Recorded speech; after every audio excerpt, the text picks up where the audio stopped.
Signore e signori, buongiorno, sono sempre Giusy Bonaccina e questa è un'altra puntata di Pota.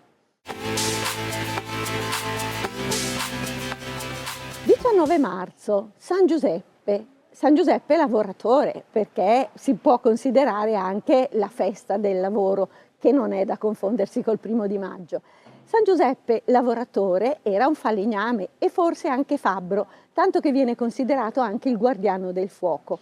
È la figura più zitta, la meno loquace di tutte quelle delle Sacre Scritture. Non abbiamo mai una frase o qualcosa che sia stata pronunciata da lui. Però che cosa faceva? Lavorava tanto e soprattutto insegna al piccolo Gesù l'amore per il lavoro e per la rettitudine, soprattutto con l'esempio, non con le parole.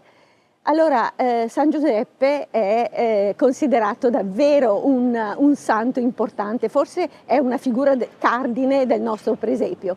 Però arriva in un momento in cui sta per arrivare anche la primavera, non è ancora primavera vera e propria che comincia il 21 di marzo, è un po' prima. Quindi che cosa ci porta questo vecchio San Giuseppe? È sempre considerato vecchio, è sempre raffigurato come un vecchio.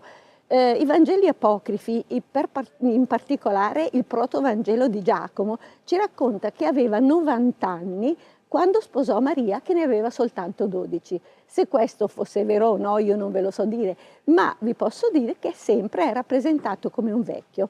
E che cosa ci porta questo vecchio San Giuseppe? Bene, c'è una filastrocca bergamasca che ce lo racconta.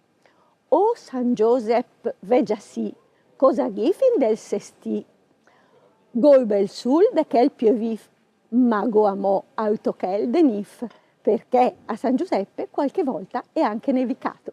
Pasti e pastù, me non vi dagno i bucù.